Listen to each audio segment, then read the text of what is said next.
Hi everyone, Sara Northrop at Texas Panhandle Centers for Behavioral and Developmental Health.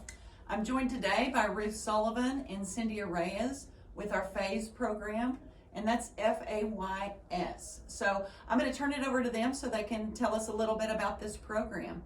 Syndia, tell us what FAYS stands for. FAYS stands for Family and Youth Success Program, and so basically the overall priority of the program is to be able to increase family functioning in the communities at large throughout the Texas Panhandle. And so what we focus on is providing skills training to youth and families who are going through a difficult time. And so Syndia, not only you working in Amarillo, but you also travel up to Perryton. So the program is available through the upper 21 counties of the Texas Panhandle. Correct. Okay. So how often do you travel out to the region? I travel out to the region once a week. I go out there every Wednesday. Okay, excellent. And Ruth, you're working out of our Hereford office. And so what does your caseload look like? Generally, we have about 30 families on our caseload at a time. Okay. And where do you get your referrals from? The most common referral resource is from school counselors, but I also do get referrals from CPS and word of mouth. Okay, so is most of your work done out in the community or in the schools or people's homes? Yes, we meet with families in their homes and we meet with kids at school. We try to make services as convenient and as accessible as possible. Okay, well, speaking of convenience, nothing has been convenient since the pandemic started. So what types of situations have you had to renegotiate to try to get these services to our clients? Yeah, during the pandemic, our main offices have been closed, so we have not been meeting with families in our offices, but I do offer home services or school services, just using safety precaution, masks, sanitizing, social distancing, just everybody trying to stay safe.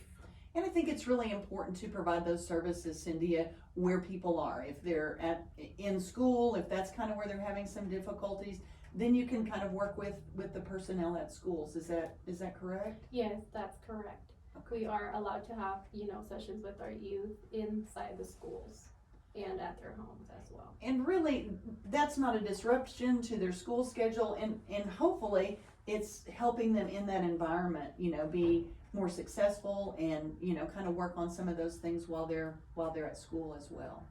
Yes, we try to go see them, during the best time possible for them, usually during their elective, so they won't miss a lot of, their most important classes. Okay.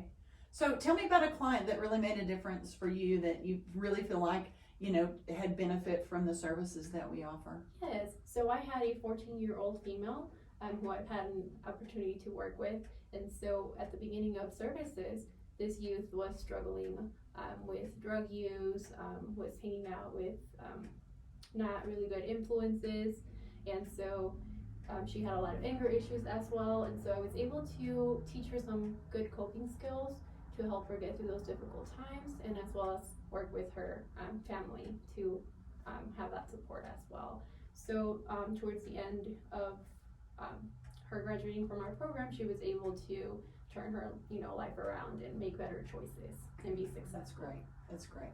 So really what we're talking about, Ruth, is teaching people how to implement new skills. We've got to teach them the skill, help them practice that. What kind of work are you doing with parents? And maybe give us an example of somebody that's really had a successful journey with us.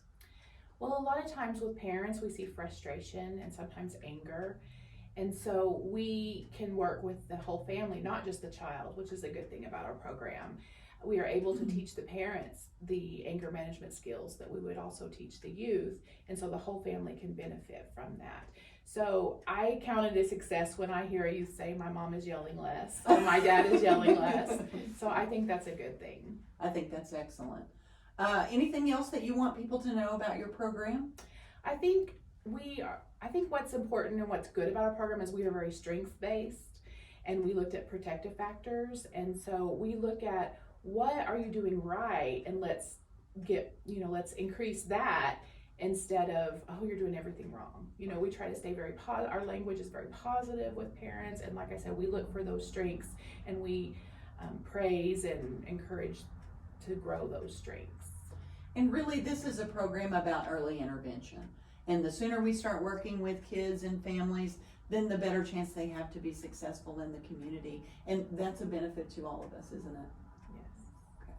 Thank you so much for joining us today and giving us some information about FAYS. The direct phone number for FAYS is 806-359-2005. Also, our crisis hotline number, 806-359-6699. Thanks, everyone, and have a great day.